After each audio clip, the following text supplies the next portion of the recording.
Juízes capítulo 15, versículo 13, capítulo 13, versículo 15 diz assim: Então Manoá disse ao anjo do Senhor: Ora, deixa que te detenhamos e te preparemos um cabrito. Porém o anjo do Senhor disse a Manoá: Ainda que me detenhas, não comerei de teu pão. E se fizeres holocausto, o oferecerás ao Senhor. Porque não sabia Manoá que era um anjo do Senhor. Porque não sabia Manoá que era o anjo do Senhor. E disse Manoá ao anjo do Senhor: Qual é o teu nome? Para que quando se cumprir a tua palavra, te honremos. E o anjo do Senhor lhe disse: Por que perguntas assim pelo meu nome, visto que é maravilhoso? Então Manoá tomou um cabrito e uma oferta de alimentos ou de cereais, e os ofereceu sobre uma penha ao Senhor. Ofereceu a quem? Ofereceu a quem? Ao Senhor. E ouve-se o anjo maravilhosamente, observando-o Manoá e sua mulher. E sucedeu que, subindo a chama do altar para o céu, o anjo do Senhor subiu na chama do altar. O que vendo Manoá e sua mulher, caíram em terra sobre seus rostos. E nunca mais apareceu o anjo do Senhor a Manoá, nem a sua mulher. Então compreendeu Manoá que era o anjo do Senhor. E disse Manoá à sua mulher: Certamente morreremos, porquanto temos visto a Deus. Porém sua mulher lhe disse: Se o Senhor nos quisesse matar, não aceitaria da nossa mão o holocausto e a oferta de alimentos, nem nos mostraria tudo isto, nem nos deixaria ouvir tais coisas neste tempo. Depois teve esta mulher um filho, a quem pôs o nome de Sansão. E o menino cresceu, e o Senhor o abençoou. Quantos podem dizer amém? Amém. Coloque assim a sua mão no peito, por favor, e diga comigo: Senhor, fala comigo, me ensina a tua palavra. Amém. Podem sentar, meus irmãos, aqueles que tiveram a bondade de se levantar a pedido do seu pastor. Muito obrigado. Queridos, nós estamos na campanha dos 12 cestos.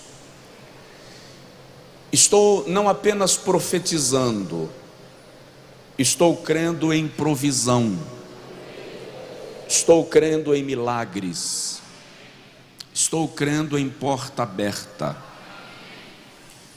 Mas alguém me perguntou estes dias na rede social: por que na campanha dos 12 cestos eu não estou pregando prosperidade, mensagens de bênção? Eu fui até, e não gosto de ser, mas fui meio salgado, porque eu perguntei à pessoa se o que eu estou pregando não é uma mensagem de bênção. Mas as pessoas desenvolveram o conceito de que pregar bênção é propor sucesso, é propor prosperidade da perspectiva da teologia da prosperidade. E o que eu estou querendo que esta igreja entenda, diz que você está me ouvindo, diz. O que eu estou querendo que esta igreja entenda é que se o Senhor colocar riquezas e prosperidade na nossa mão, sem que nós aprendamos princípios, nós vamos nos perder na própria prosperidade. Se o Senhor colocar em nossa mão oportunidades e nós não praticarmos as leis espirituais que devem reger a nossa vida, tudo que o Senhor gerar para nós, nós mesmos vamos perder pela nossa imperícia, pela nossa imprudência. Então, nós estabelecemos o ano de 2018, o tema, estabelecemos como tema para o ano de 2018, avivamento e multiplicação. Mas não pode, eu não posso propor a você como instrumento de Deus, eu não posso lhe propor multiplicação sem avivamento. O que eu estou pregando ao longo desta campanha, que encerra na última terça de março, é sobre o poder que você tem. E esse poder vai além do poder de compra, vai além do poder de persuasão, vai além do poder do status social. Nós estamos falando de conduta cristã, de conduta espiritual, que se transforma em poder e nos leva a conquistar as demais coisas. Jesus ensina que toda conquista, está bem melhor, dá para desenvolver, obrigado. Jesus ensina que toda conquista na terra deve se seguir a uma santa ambição, se eu posso usar essa expressão, espiritual. Ele diz assim: buscai primeiro o reino de Deus e a sua justiça, e as demais coisas vos serão acrescentadas. Então, nós estamos aprendendo nestas terças sobre princípios. Por isso eu já preguei sobre o poder do arrependimento, o poder da fé, o poder da oração, ajudem, poder da transição, o poder do amor. O poder do arrependimento foi a primeira. Hoje eu quero falar sobre o poder de uma oferta. O poder de uma oferta. O que significa na prática? Qual é o impacto espiritual de uma oferta? O que significa de fato trazer ao altar uma oferta?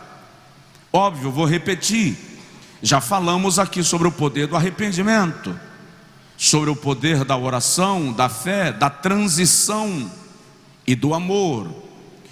Toda prosperidade e bênção e conquistas que nós queremos para a nossa vida a partir deste ano, como extensão do que Deus já tem feito conosco até aqui, depende de nós colocarmos princípios bíblicos em ação.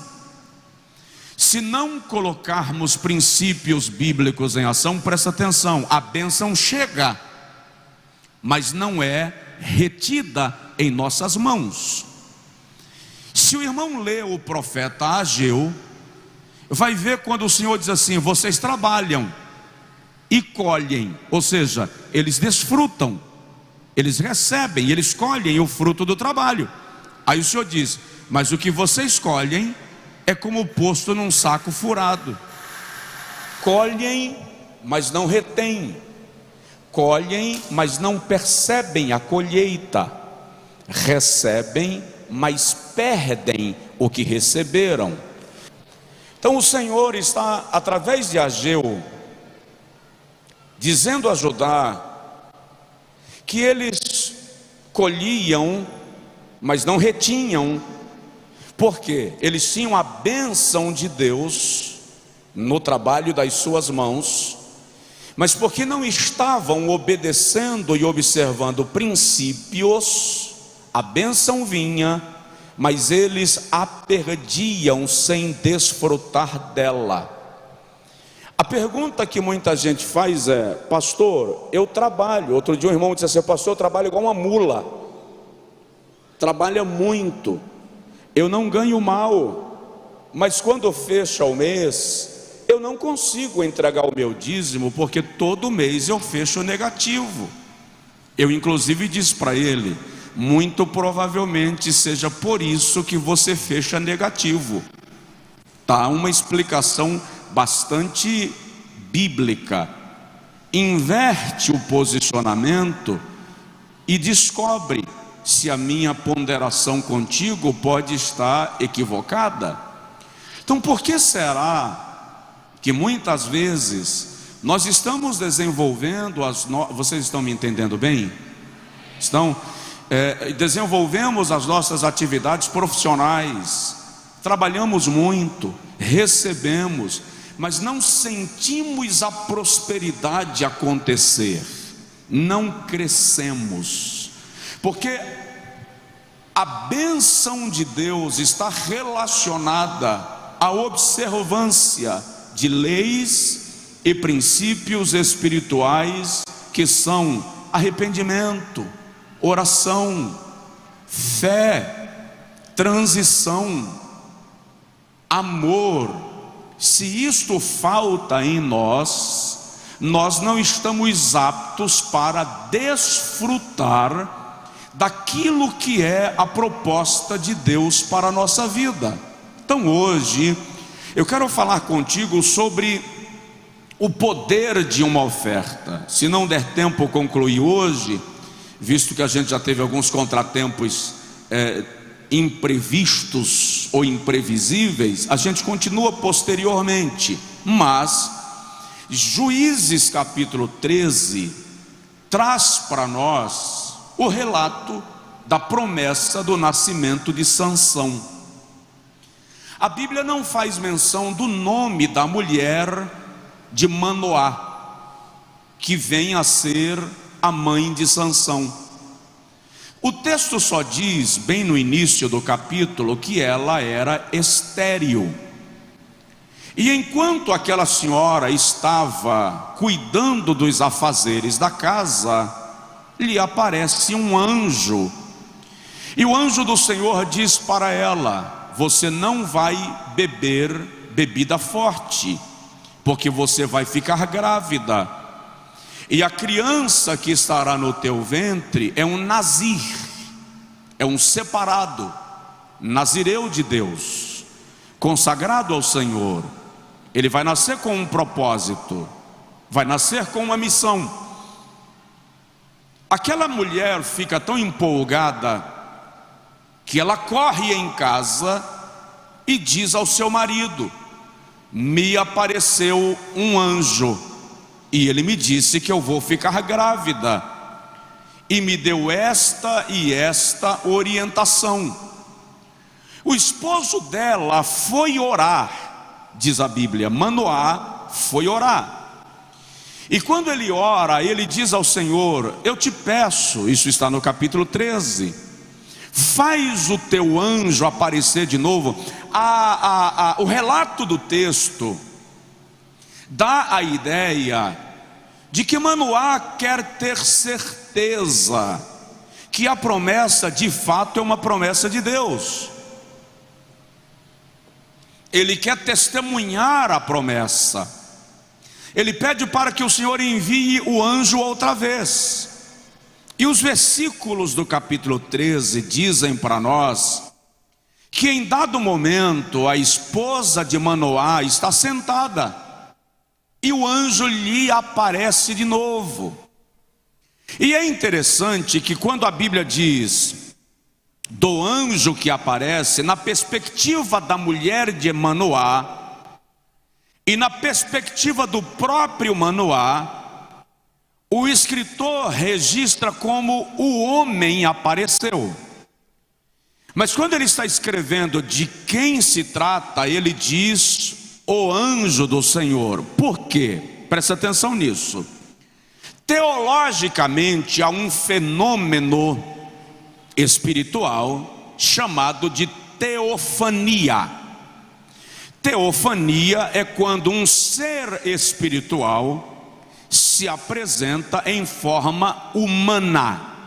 Então, nesse caso, o anjo do Senhor está aparecendo a Manoá e a sua esposa sob a forma humana. Um outro detalhe importante para você entender, tanto quem está aqui quanto quem está em casa acompanhando pela internet, é que quando o irmão ler o Antigo Testamento e a palavra anjo vem precedida por artigo indefinido, se refere a qualquer anjo das hostes celestiais. Mas quando a palavra anjo vem precedida de um artigo definido, o anjo do Senhor, a referência se faz ao próprio Cristo, manifestando-se no Antigo Testamento, e ele é em algumas vezes chamado de o anjo da face do Senhor, ou aquele que está diante do Senhor. A expressão aqui é o anjo. Portanto, Cristo está sendo manifestado no Antigo Testamento e trazendo uma promessa para Manoá. E a Bíblia diz que o anjo do Senhor apareceu mais uma vez. E quando ele apareceu, a mulher de Manoá disse assim: me espera aqui, para que eu chame o meu marido. E ela corre e diz ao marido: o homem que falou comigo outro dia apareceu outra vez. E ela volta correndo, isso está no capítulo 13, e Manoá, diz o texto, a acompanha. Quando Manoá chega diante do anjo, ele diz assim: foi tu quem falastes com esta mulher alguns dias atrás? E o anjo disse: sim, fui eu. E Manoá pergunta assim: dize-me o que tu disseste a ela. O que Manoá está dizendo é: deixa eu ter certeza, se minha mulher não teve uma ilusão, dize-me o que disseste a ela e como devemos proceder com a criança. O anjo, para dar ênfase, eu gosto disso. O anjo, para dar ênfase no que ele disse à mulher e para dar crédito a ela, para chancelar o que ela tinha dito, diz para Manoá assim: se fará assim como eu disse a ela. Manoá está pedindo para que o anjo repita, mas o anjo diz: se fará assim como eu disse a ela. O que o anjo está fazendo ali é chancelando o que a mulher tinha dito. Então o anjo repete para Manoá o que ele disse à esposa do próprio Manoá em dias antes.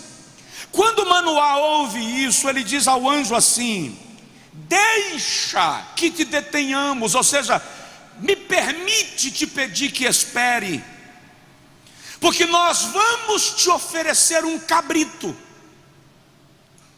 que Manoá está falando aqui é de um sacrifício, uma oferta no altar.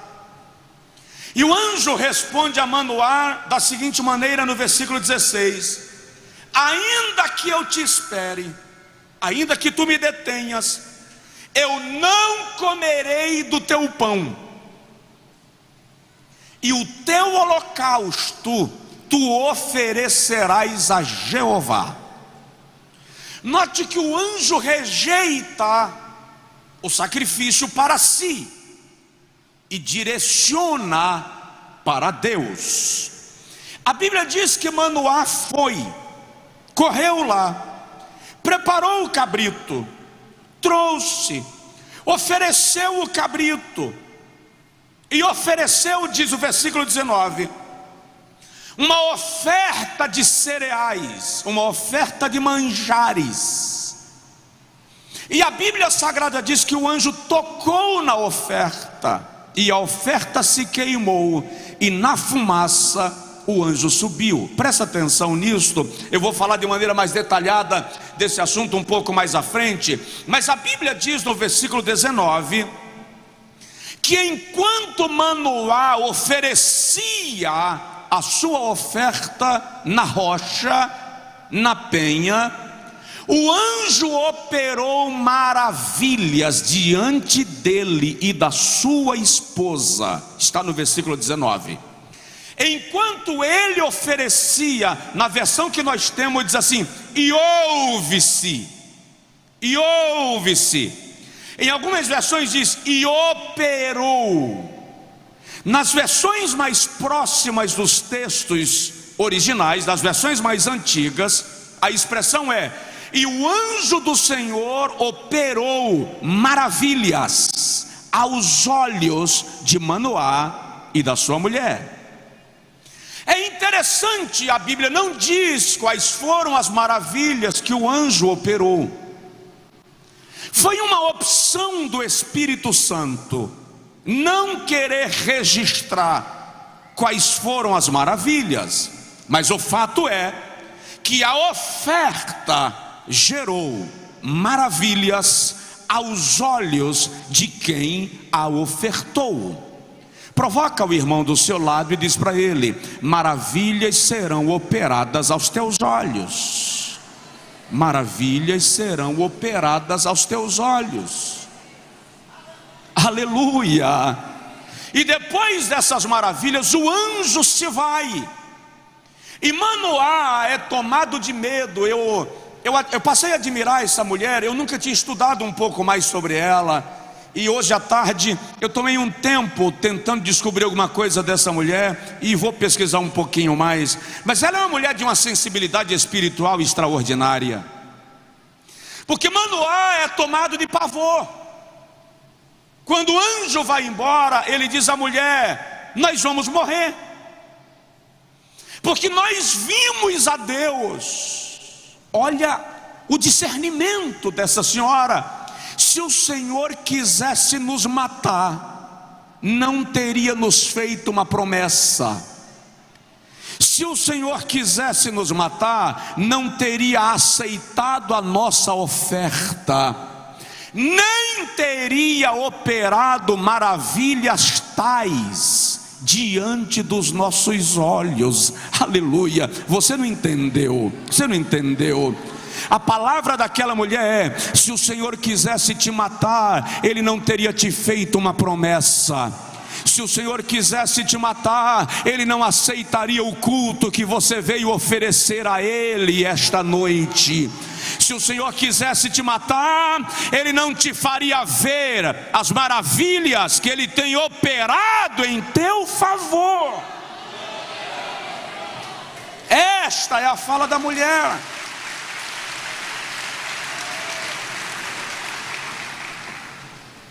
Então, a oferta gerou aos olhos de Manoá e da sua esposa maravilhas. Vamos lá um pouquinho mais.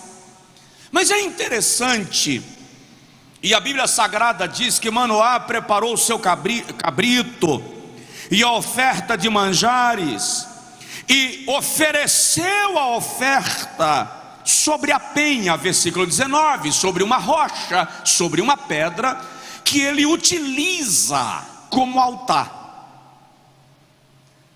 A mulher de Manoá em nenhum momento se pergunta de quem é, como é teu nome. Ela está recebendo a promessa e confiando nela, na promessa. Manoá não. Manoá está fazendo o típico papel de homem, lógico, matemático. Qual é seu nome? Aí o anjo diz assim: ô Manoé, por que tu perguntas o meu nome, se o que eu estou te dizendo é maravilhoso? Dá um toque assim no vizinho, fala com ele assim: por que você pergunta tanto? Por que você não desfruta da promessa sem questionar? Eu vou repetir, ninguém está me ouvindo. Por que você questiona tanto? Ei, quem fez a promessa é fiel. Para de questionar, apenas creia. É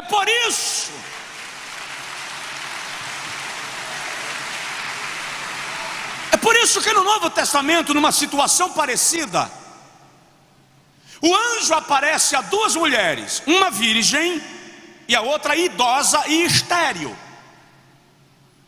O anjo fez a mesma promessa às duas: você vai ficar grávida, a virgem e a idosa estéril.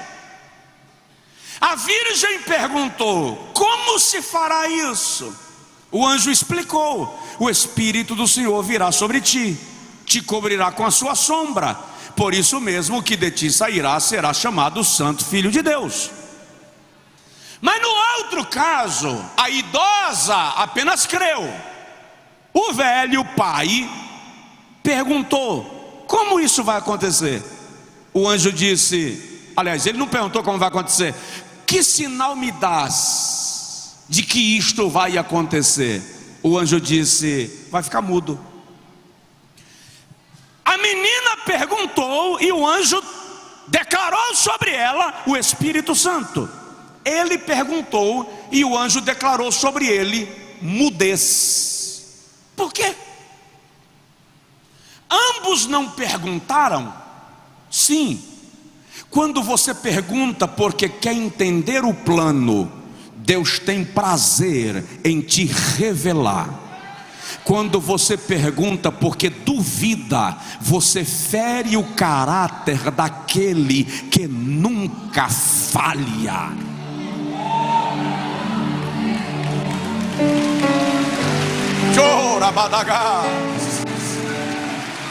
Então veja, a mulher recebe a promessa. Manoá quer saber o nome de quem está prometendo.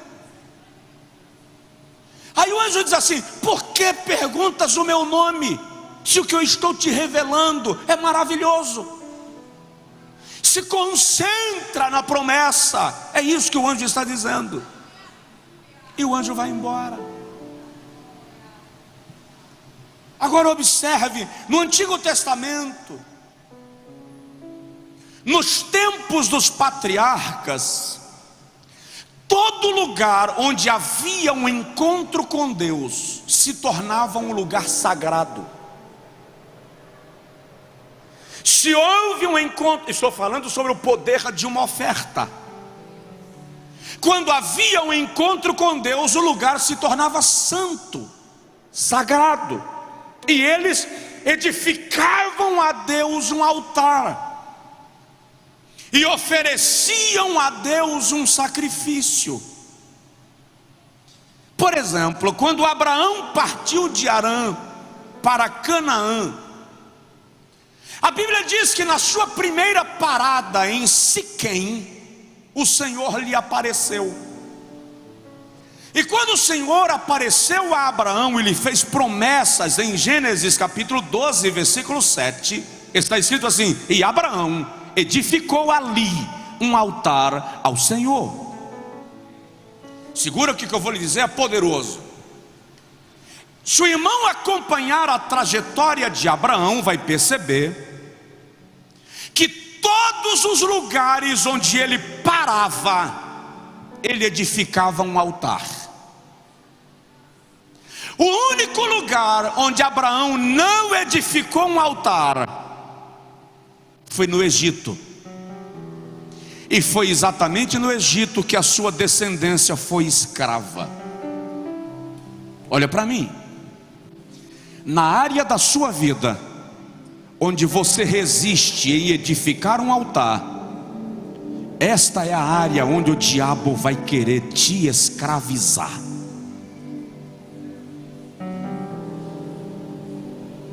Na área da tua vida onde você resiste edificar um altar, é a área onde o diabo quererá exercer domínio.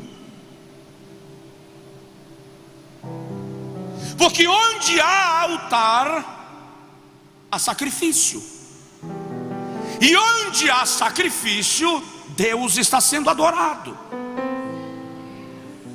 A Bíblia mostra para nós que Jacó, Gênesis 28, quando ele tem a visão da escada, e ele acorda da sua visão, ele não tem como edificar um altar, mas ele pega uma pedra, unge e declara: Deus está neste lugar.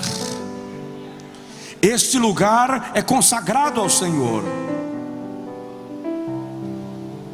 Todos os lugares onde Jacó tem um encontro com Deus, é só ler Gênesis 28, Gênesis 35, ele edifica um altar ao Senhor. Por quê? Porque onde há uma promessa, tem que haver um altar. Onde há um altar, há um sacrifício. Onde há um sacrifício, há uma oferta. E onde há uma oferta, há uma honra selada. Eu vou repetir: onde há uma promessa, há um altar. Onde há um altar, há um sacrifício. Onde há um sacrifício, há uma oferta. Onde há uma oferta, há uma honra selada. Se você tem uma promessa, edifique um altar. É tão sério isso que quando chega a lei mosaica, o Senhor institucionaliza isto. E em Êxodo 23, o Senhor diz assim: ninguém apareça perante mim de mãos vazias. Porque se há um encontro com Deus, há um altar. E se há um altar, é preciso oferecer um sacrifício. E se oferecer um sacrifício, uma oferta foi apresentada. E presta atenção, é do caráter de Deus, é da natureza de Deus. Ele sempre responde a uma oferta com honra. Então, Manoá entendeu que não existe banquete sem sacrifício. Manoá entendeu que o seu sucesso depende de quem você decide honrar na sua vida. O cesto vai encher, mas eu estou te falando do poder que você tem, de uma autoridade que Deus te deu e que está na sua mão. Você tem o poder da oração, você tem o poder do arrependimento, você tem o poder da fé, você tem o poder da transição, você tem o poder do amor, você tem o poder de uma oferta no altar. É a partir destas atitudes que você exerce o poder que Deus dispensou sobre a sua vida. Nós não podemos esquecer que ofertar é honra. É tão honra que quando Judá volta do cativeiro babilônico, presta atenção nisso, Judá está em crise econômica. Eles ficaram 70 anos no cativeiro. Por causa da crise econômica que eles estão vivendo, eles param de dar a Deus o melhor como oferta, e eles começam a trazer para Deus o menos melhor. o menos valioso, porque se nós estamos em crise, vamos economizar. Dá para Deus aquilo que é de segunda, de terceira, e o que é de primeira a gente guarda para semear, para reproduzir ou para a nossa manutenção. O livro de Malaquias foi escrito exclusivamente por conta disso, porque o Senhor levanta o profeta Malaquias para dizer assim: onde está a minha honra nisto? Se vocês me trazem o menos melhor, se vocês me trazem o que menos vale, onde eu estou sendo honrado? É a pergunta de Deus. Por que isso? Porque ofertar é honra, é um ato de honra ao Senhor. E como Judá está deixando de honrar a Deus, Malaquias 1,6, o Senhor então indaga: onde vocês estão me honrando nisto? E é interessante que ele diz assim: pega esse sacrifício que vocês estão trazendo para mim e leva para o teu governador, leva para o teu príncipe. Se ele receber, eu também recebo. É incrível como na hora de dar um presente para alguém importante, a gente chega na loja e a gente não quer comprar a camisa de segunda marca. A gente quer comprar o melhor presente ao nosso alcance, porque é um presente para alguém que a gente ama e que a gente quer honrar, alegrar. Mas quando a gente vai honrar a Deus, nós não temos o mesmo conceito de honra, porque para Deus vai de qualquer jeito. Aí ele pergunta: onde eu estou sendo honrado nisto? Presta atenção, a pessoa a quem você decide honrar determina o teu sucesso na tua vida. A quem você está honrando com o teu dinheiro? Um dia o Senhor levanta Isaías e diz assim: por que gastais o vosso dinheiro naquilo que não é pão, e o fruto do vosso trabalho naquilo que não satisfaz? É temporário, é passageiro. Então presta atenção, a maneira como eu administro meu dinheiro honra a Deus ou não. Quando eu vou ao altar e levo ao Senhor a minha oferta, quando eu vou ao altar e levo ao Senhor os meus dízimos, eu estou honrando ao Senhor. Isso é bíblico. Isso é bíblico.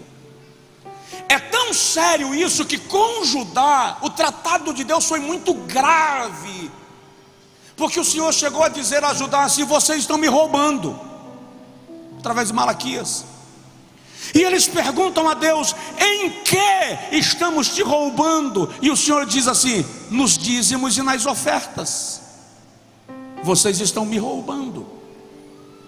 Porque o Senhor vê isso como ato de honra ao seu nome. Vamos lá, vamos compreender um pouco sobre isso. Eu quero, ao longo dessa reflexão sobre o poder de uma oferta, quebrar, se é que o termo é esse, algumas distorções que tanto se pratica no ambiente eclesiológico, no ambiente religioso. A pergunta que eu quero começar fazendo é: o que é dízimo? O que é dízimo? Dicionário da língua portuguesa: a 10ª parte de alguma coisa. Que no ambiente religioso é disponibilizado para servir, seja no culto cristão ou no culto judaico. E embora o dízimo tenha ganhado caráter religioso, ele não o é na sua história. Você vai perceber historicamente que alguns reis estabeleciam dízimos sobre os seus súditos. Abraão, quando ofereceu dízimo a Melquisedeque, não estava prestando um culto, estava prestando um ato de honra. A palavra dízimo literalmente é maser, que significa 10ª parte. Ela vem acompanhada de uma expressão que indica fazer, operar, ou a 10ª parte daquilo que você faz. Literalmente, isto é o dízimo. O que é uma oferta? A palavra oferta vem do hebraico tarumã e significa elevar para o alto. Literalmente, tarumã é louvores elevados, exaltação ou altos louvores. Quando eu apresento uma oferta, eu estou apresentando ao Senhor uma exaltação. É um ato de elevar a Ele o meu louvor. Agora, o que é interessante é que a oferta está relacionada à gratidão e adoração, enquanto que a palavra dízimo está relacionada à fidelidade e reconhecimento. Então, quando eu sou dizimista, eu estou reconhecendo a fidelidade de Deus na minha vida e respondendo a esta fidelidade. Quando eu apresento a minha oferta, eu estou expressando a minha gratidão e a minha adoração pelo que Deus tem feito comigo e na minha vida. Eu só quero que você entenda, eu só quero que você aprenda, eu só quero que você compreenda. Olha para mim, depois que eu te ensinar, obedecer é uma decisão sua.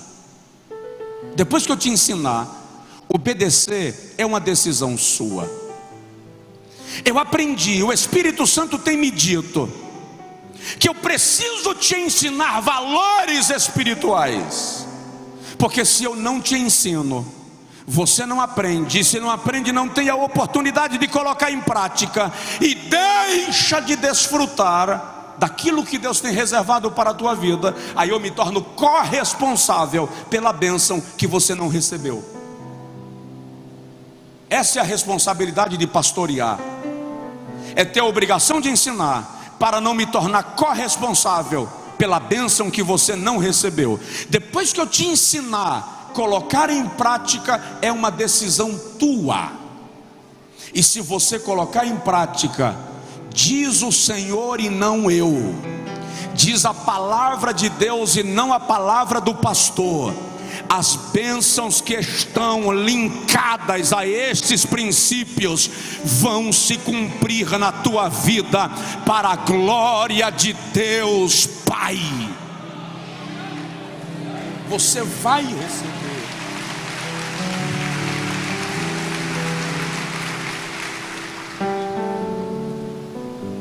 Eu não tenho nenhuma preocupação com o resultado daquilo que Deus disse. Eu já vi pregador dizer assim: faça, e se Deus não fizer, eu rasgo a minha Bíblia. Primeiro, Deus não cede a chantagens idiotas. Ele não precisa disso. Segundo, eu preciso ter convicção do que eu li. E eu tenho convicção do que estou pregando para a sua vida. Presta atenção. Vai acontecer na sua vida bênçãos extraordinárias, porque a palavra do Senhor é quem garante isso.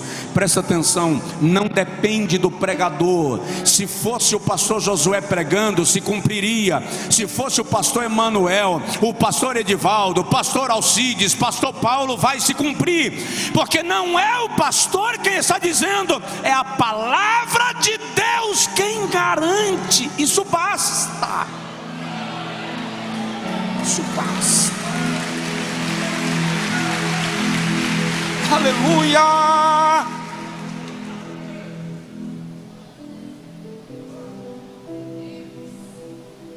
Meu relógio.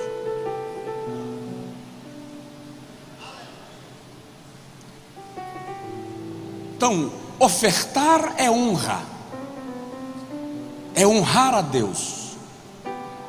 é honrar ao Senhor. Não é por acaso que a palavra honorário vem da palavra honra. A raiz da palavra honorário é honra. A raiz da palavra salário é sal. E sal na Bíblia fala de fidelidade, integridade, equilíbrio. Você está aprendendo, só não vai colocar em prática se não quiser.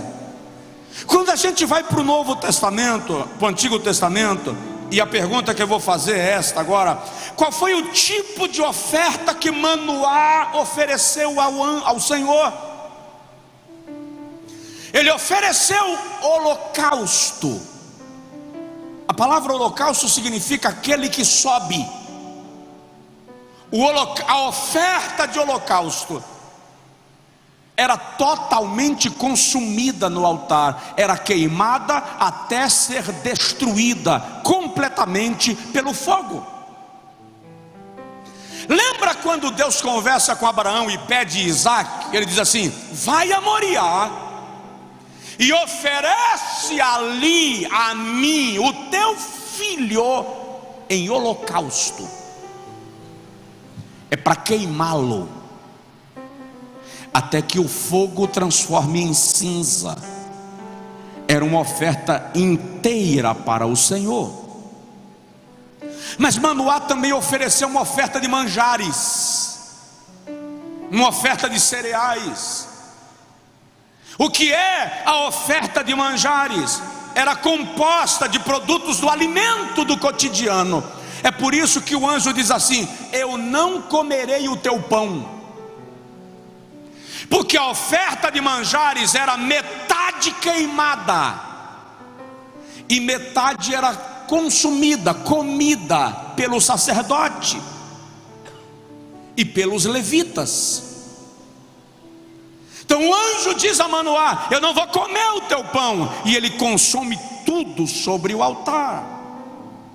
E enquanto o anjo consome tudo sobre o altar, a Bíblia diz que ele opera maravilhas aos olhos de Manoá.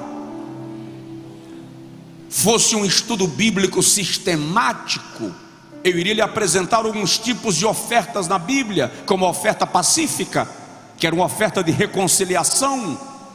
A oferta pelo pecado e pela culpa, que era a oferta que o pecador levava ao altar, apresentando a Deus a sua confissão e o seu arrependimento.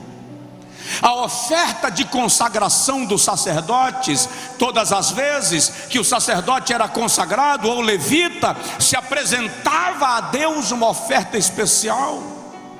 A oferta pelo primogênito, uma vez por ano, o judeu tinha que trazer uma oferta diferenciada pelo seu primogênito.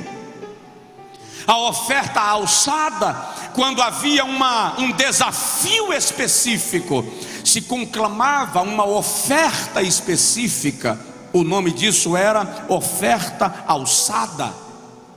A oferta de votos, se faziam votos ao Senhor e se trazia ao Senhor a oferta como cumprimento do voto que houvera feito ao Senhor Deus. Mas a questão, e é aqui que eu quero me ater por mais alguns minutos, para a gente concluir esta noite e dar sequência na semana que vem, porque eu estou falando do poder de uma oferta. E eu quero que você entenda que quando você vem ao altar e deposita uma oferta, você não está fazendo uma doação. Eu não estou te ensinando sobre oferta para te persuadir a ser ofertante. Eu estou querendo ensinar os ofertantes. Eu não estou pregando para quem é contra a oferta, para quem é contra dízimo. Não. Eu não estou tentando convencer quem não pratica a começar a praticar. Eu estou pregando para quem é ofertante. Eu estou pregando para quem é dizimista, para que você entenda que todas as vezes que você vai ao altar, você está oferecendo a Deus um ato de honra, um presente a Ele. Quem não é e é contra, fica tranquilão, não estou tentando convencer você. Agora, quem pratica está recebendo uma palavra de ânimo, de estímulo, de fé. Eu estou te dizendo, preste atenção, eu estou te dizendo que as tuas ofertas não ficam aqui, elas chegam à presença de Deus como honra.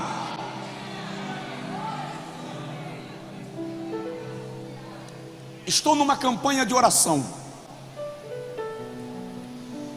e depois desta mensagem, dessa sequência de mensagens, ouça o que eu estou profetizando sobre a sua vida. Você vai começar a desfrutar algumas novidades de Deus na sua vida. Quando você compreender a importância do ato de ofertar, quando você entender o que você fez até hoje, não importa em que igreja você fez. Pastor, eu congregava numa igreja que depois eu fiquei sabendo que as minhas ofertas não eram bem aplicadas. Relaxa, relaxa. Você não deu oferta para pastor infiel, você não deu oferta para a igreja herege, você ofertou no reino de Deus.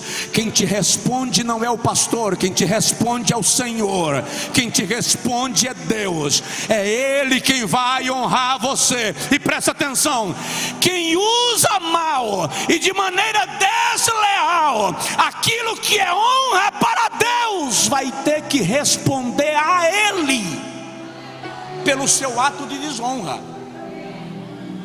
E vai. Olha para mim, Deus matou os filhos de Eli por causa das ofertas, não foi outra coisa.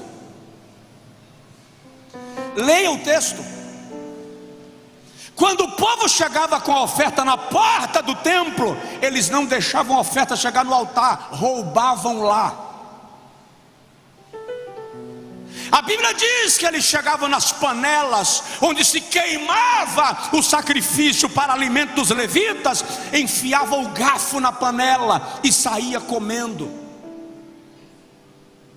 A Bíblia diz que eles usavam a oferta do altar e se prostituíam com mulheres na área do templo.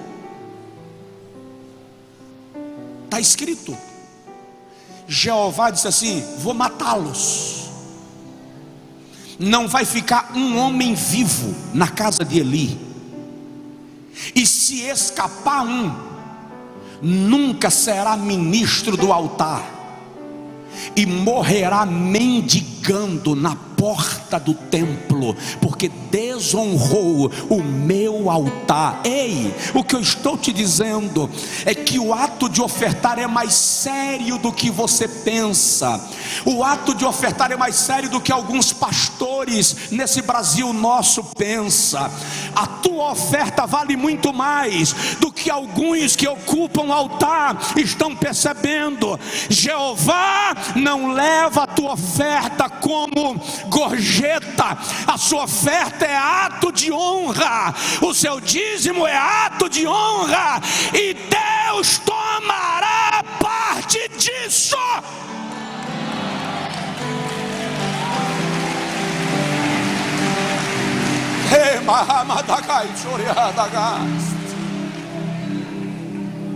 Ele leva a sério.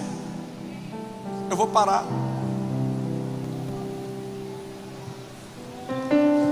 Semana que vem eu continuo.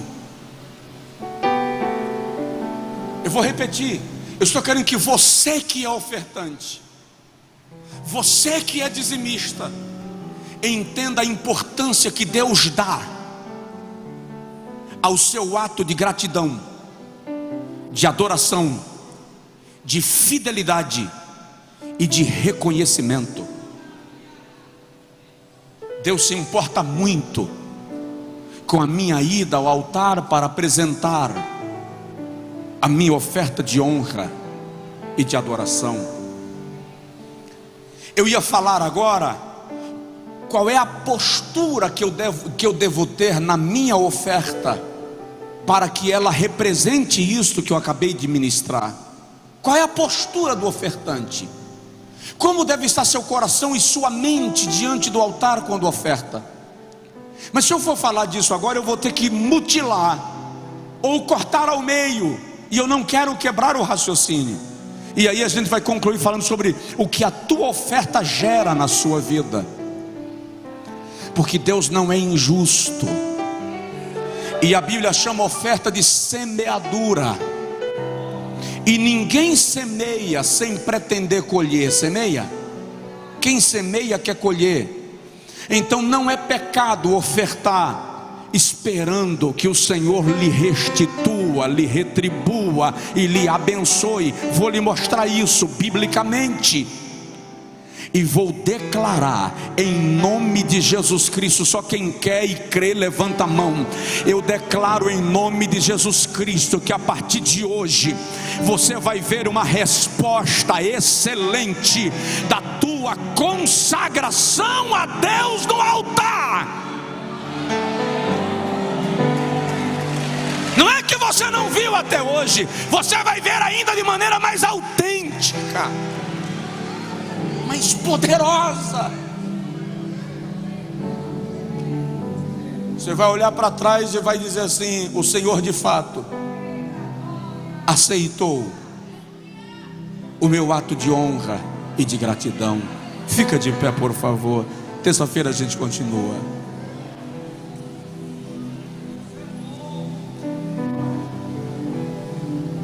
Deus é fiel. Deus é sempre fiel.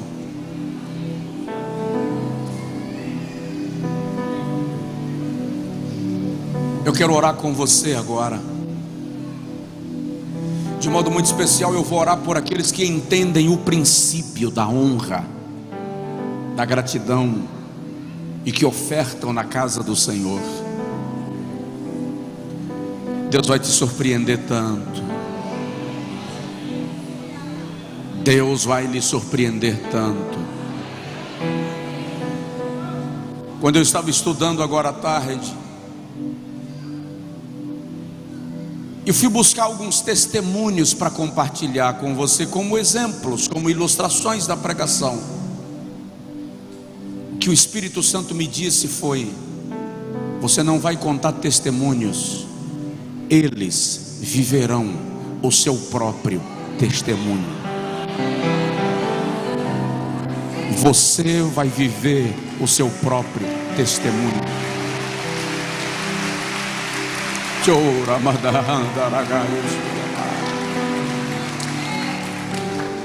Eu quero muito que você entenda.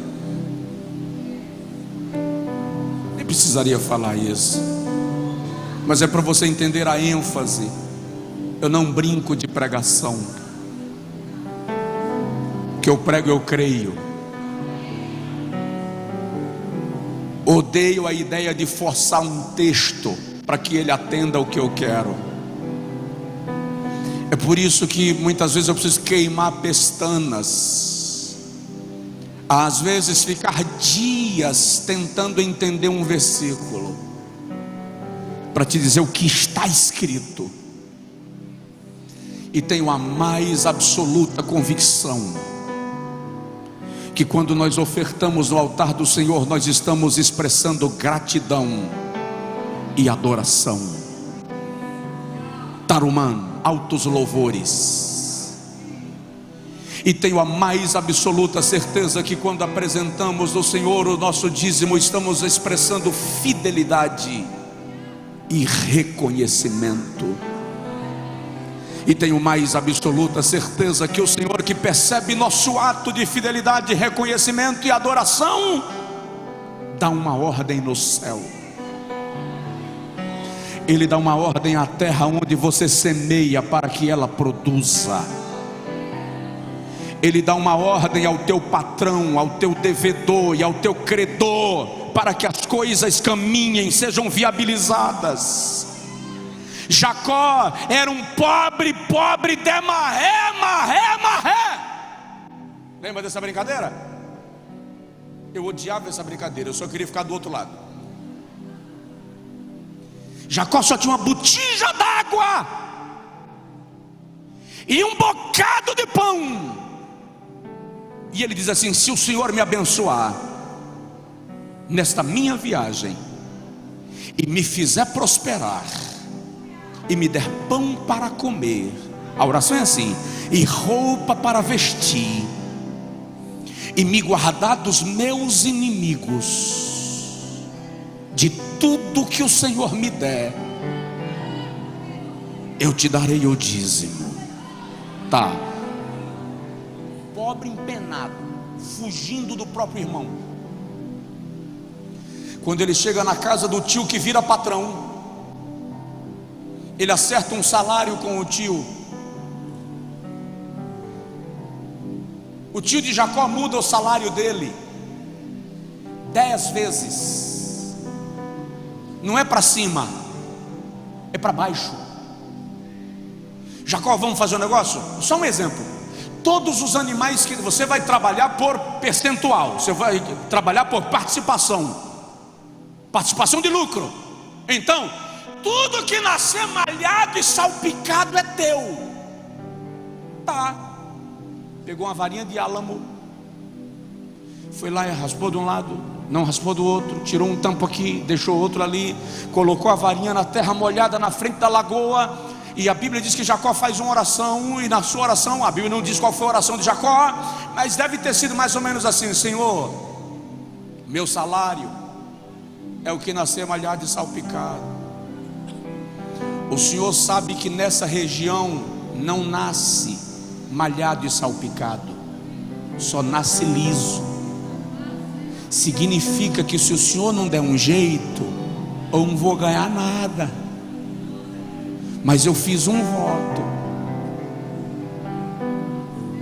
Quando a vaca, a ovelha, a cabra, a mula, a camela, prenhe, vem beber água na lagoa, levanta o olhar e vê a varinha de álamo, malhada e salpicada, nasce tudo malhado e salpicado.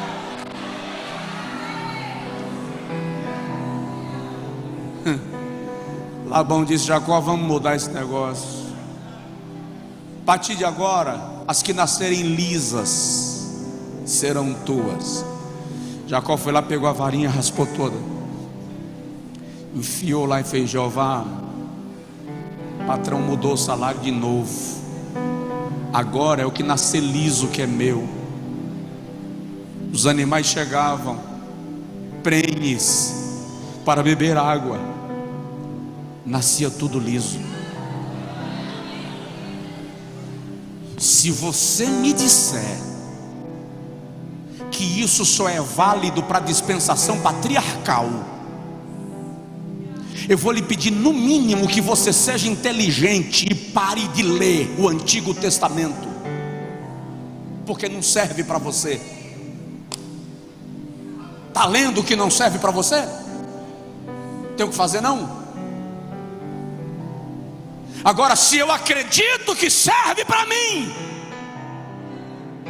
se eu acredito que o Deus de Abraão, de Isaac e de Jacó é o Deus a quem eu sirvo,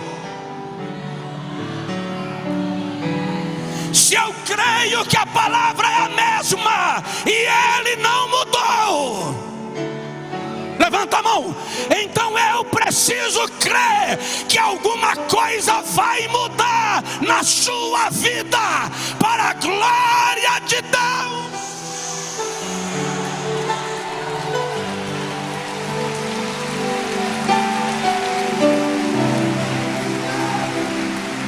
Aleluia!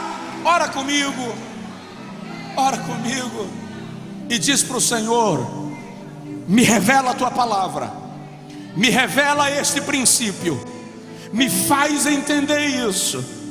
Diz para o Senhor aí: usa esse pastor para me fazer entender com a tua palavra, e eu vou colocar em prática o que estou recebendo, Senhor. Diz isso para ele: eu vou colocar em prática o que estou recebendo. Você pode até ser ousado e dizer a Deus: ó Senhor, eu vou testar, porque Ele diz: fazei prova de mim nisso. Ele te dá o direito. Eu vou testar, Senhor. Pai, tua palavra foi pregada, E eu quero pedir que o Espírito Santo a aplique no coração e mente da tua igreja.